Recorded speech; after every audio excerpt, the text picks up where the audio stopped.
All right, guys, how's it going? Just a quick reminder that I'll be live on here at 6 o'clock UK time tonight if you want to come along for an answer about LFC. But please, no numpties. I've had a couple today. I've just had someone leave a comment on here saying, I'm not sure how this YouTube channel grows. Don't want to grow a YouTube channel 50 years of age. What the fuck is wrong with you? I'm here to speak to my friends and people from the website, Cotter.com. He said something like, you should be getting people on here to interview. I don't want to interview anyone. I can't think of anything worse. I don't want to work for a fucking living. Can you just leave me alone, please? I'm quite happy doing what I'm doing. And my people's like my vids, and that's all I need. All right? It's nice to have new people. Yeah, but fucking grow a YouTube. I'm 50 years of age. Do you know what I'm saying? Not 17. Jesus Christ. Anyway, you're all right, guys. It's just one of those days today. Anyway, so I want to bring you up to speed with some latest comments, if you like, or the latest commentary from David Ornstein. There's only two journalists on this planet that I pay attention to concerning Liverpool Football Club. Paul Joyce at the Times, David Ornstein at The Athletic, right? We listened to a bit of Fabrizio Romano. Mo Salah! We listened to him a little bit, rent a tweet, you know what I mean? See what he's got to say for entertainment.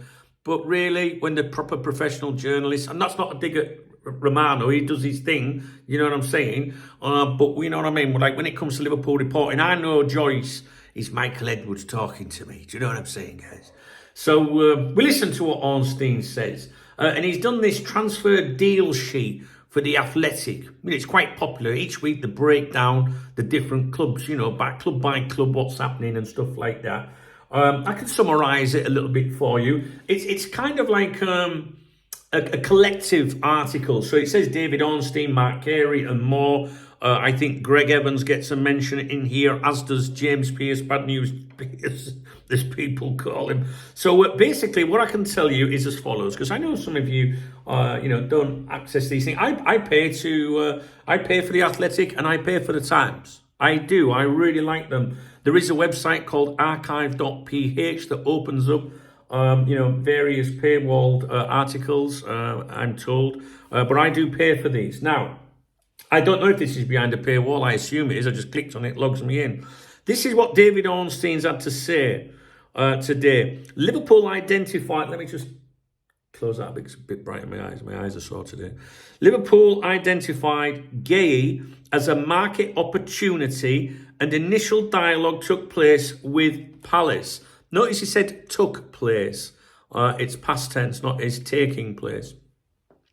Although the situation has not advanced significantly. The ball is in Palace's court if they do not want to lose Guéhi as a free agent, given he has no intention of renewing a contract scheduled to expire in June 2016, they will need to sanction the captain's sale. Even then, the England centre-back must decide whether he wishes to go and fight for a starting place at Anfield in a World Cup season or see out his last 12 months before handpicking the next destination. If he leaves Palace now, Guéhi, who only has eyes for Liverpool, who believe they already possess 4 elite central defenders, so are not expected to seek an alternative if they fail to land the €25. That's basically what he's saying about Liverpool. It's a very small part of the entire article, as you can imagine, focusing on numerous clubs.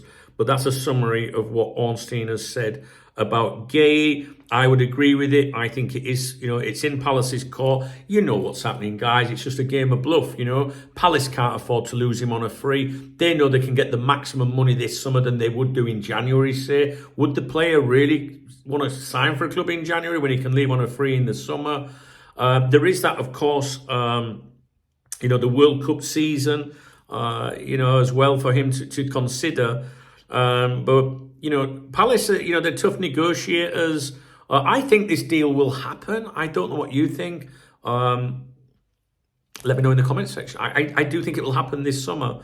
I really do. But I don't want Liverpool to get mugged off, Same with Isak, which I'm sure we've got to mention for Isak in a minute.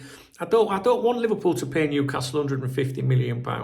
I don't believe he's worth that. Maybe we should look at it and say, well, it's not our money, and if he scores this and does that, fine. But I'm not a decision maker. It's up to them. They know what they're doing. I'm just fucking just some random mush, aren't I, speaking to you guys? But we've all got opinions, right? 150 million, I don't know.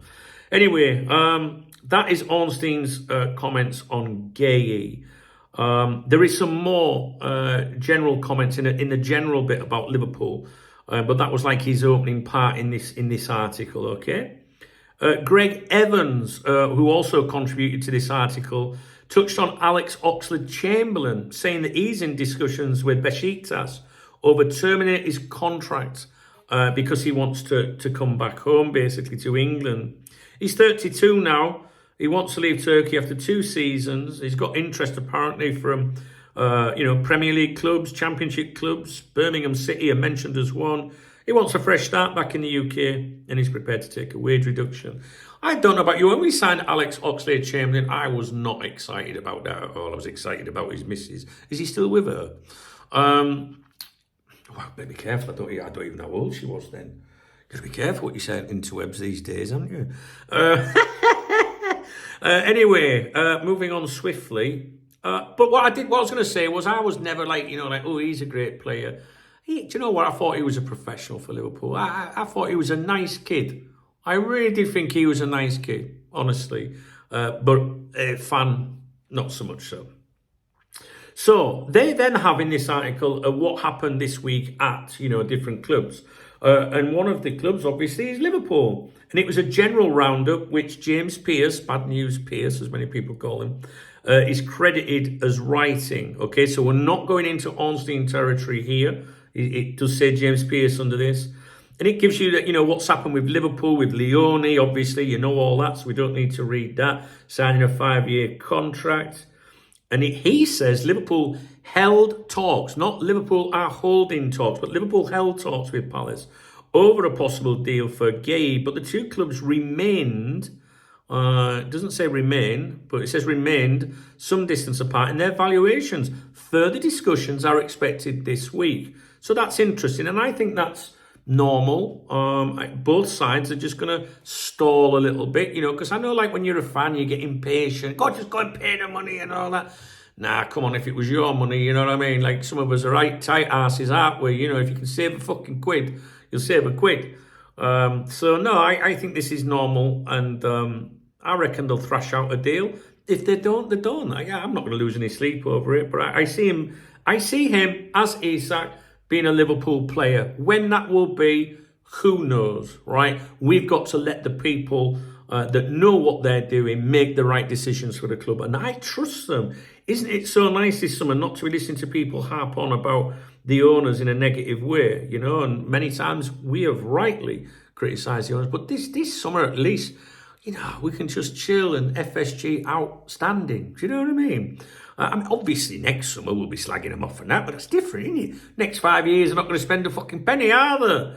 But we can flip-flop as we want. So, James basically saying further discussions are expected this week. Talks about Richard Hughes agreeing the £25 million sale of Ben Doak to Bournemouth. There's a question within the thing, there's a question in that piece that says, if Liverpool cannot secure Isak, do they look ready? Well, it says here from James, new signing Ugo Ekitike sparkled on his Premier League debut. Sparkle, that's nice, isn't it? Against Bournemouth as he contributed. Well, we know what he did. Federico Chiesa also scored. And there's the talented 16-year-old Rio Ngumoha, an unused substitute. However, Liverpool still look an attacker short following the sales of Núñez and Diaz and the tragic loss of Jota.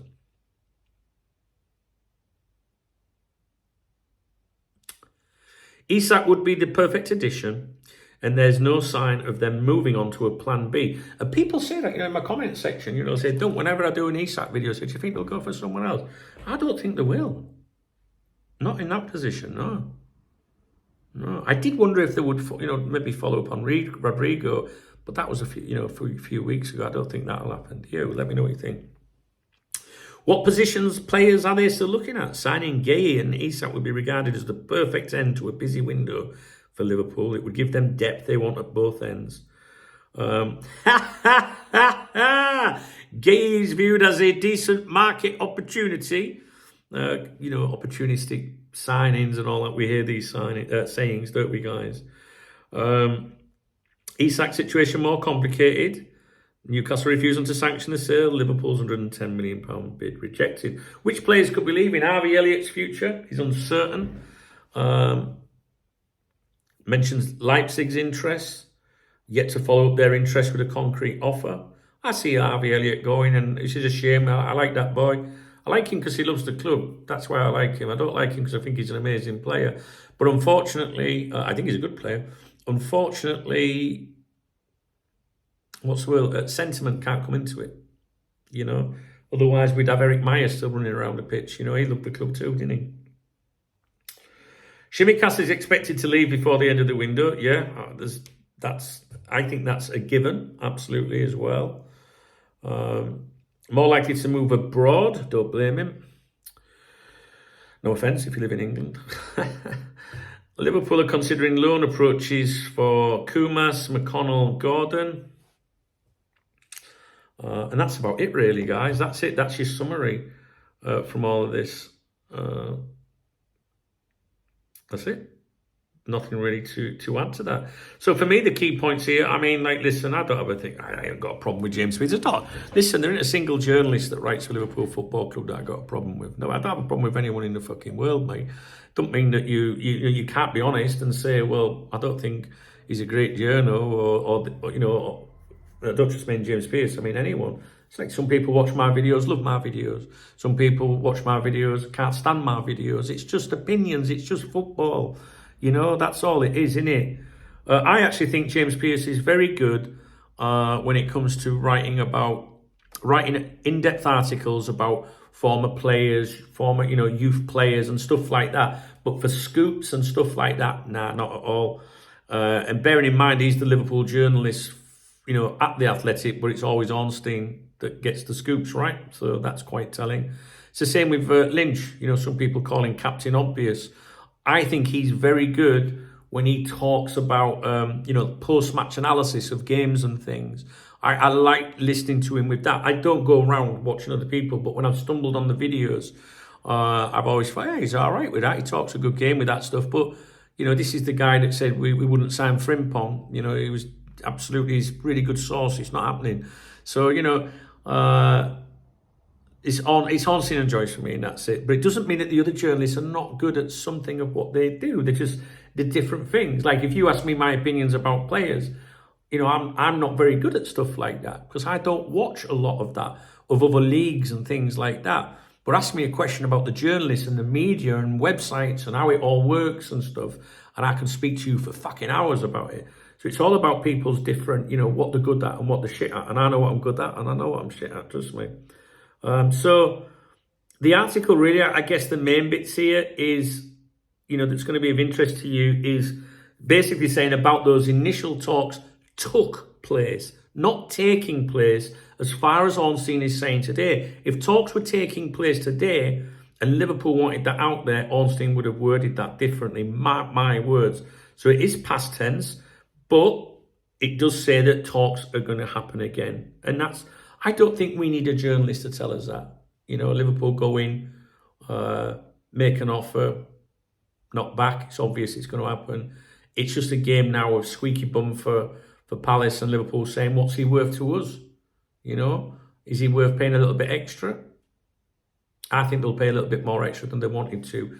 But I do think they'll get him and Isak over the line. I did say to you, didn't I? I thought there was something about Isak. Yeah, there was. Isak would be regarded as the perfect end to a busy window, complicated situation, etc., etc.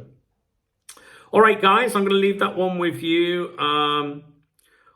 Listen, I think The Athletic's worth every penny, personally. I remember when The Athletic first appeared and they were snapping up all these journalists and that. I don't know how they do financially as a business model. I know they brought out, subscriptions to not have advertising, but then did introduce advertising, which isn't a good sign or isn't very good. Like I've got the Cup Talk VIP members website that was launched decades ago. And I got hammered for it online, but there's never been an advert on there. There's no advertising. It's just a way for people to support me and be part of the community, and when I'm not here recording videos, I'm on the members website. You know, that's where everybody is. But that's the way that I had to go in terms of generating revenue. Because if I didn't have the members website and didn't have that additional revenue, then I would have to adopt the tactics of these websites with clickbaiting and adverts everywhere and taking up your whole screen. And that's not what I do. I prefer to say to people, if you want to be a part of something, if you can, then do that. And the Athletic, when you worked there with that, they went down that route. Would you not rather have that than go on like some of these, like the Daily Mail, like the Echo, you know, just like plastered with advertising? The only thing is, we can't all afford to pay for subscriptions. We can't do it. Everything's a fucking subscription, isn't it? And if you add them all together, it costs a bomb. So unfortunately, some people are subjected to it. Some people use ad blockers, of course. And there are workarounds, as you know, as mentioned. But if you're ever in a position to pay for the Athletic, I would say it's great. In saying that, I think I got it on a deal, maybe £1 a month or something like that. I don't know, so maybe that's why I'm all right with it. When it renews at 50 or 60, 70 quid or something, I'll be on here saying, fuck that shit. I am from Yorkshire, at least I'm honest. Right, I'm going to go. All right, I'll be live on here at 6 UK. Hopefully we'll have some nice people that want to talk about football and you know, not coming along to try and educate a 50-year-old man that spent almost 30 years doing this. I like it when they come along and, you know, there's nothing wrong with giving you some like nice little feedback. You know, when people go, I think you should interview. Interview who? Fuck off. Fuck that right up. I won't interview Anna Slot if I was invited. Fuck that. I'm not going to England. Bollocks to that. No, I'm all right here, thanks, with my peoples. That's how we do things around here. There's plenty of people out there that offer content like that do interviews and stuff, and that's called access. And when you get access, you can't call yourself 100% independent and unofficial. Mark my words. Take it from a man that's experienced and knows, because I've been offered incentives over the years. Trust me, DKP. All right, right. If you enjoyed this video, please thumbs up this video. If you've got something nice to say, please leave me a comment. But if you leave something stupid, you'll be banished. You'll just be gone. You'll be talking to yourself forever. You'll see your comment. We won't see it ever again. You can even join a live stream and comment, but we can't see you. You've got one chance at it, so be good. And if you're going to be funny, use an emoji. All right, or else I might not get the joke. Take it from me. I'm fucking trigger happy. Fuck off. Get rid of that gun. All right? If you want to buy me a beer or a coffee, there's a love heart under the video, right? But don't have a nosebleed about it. It's just if you want to and you can. All right? Because there's fucking no effort whatsoever involved in thumbs up the video, is there? All right? I always give a shout out to people that do that on my morning briefings on my other YouTube channel, Duncan Oldham, the link of which is in the video description below, and it's also on the screen round about now. All right.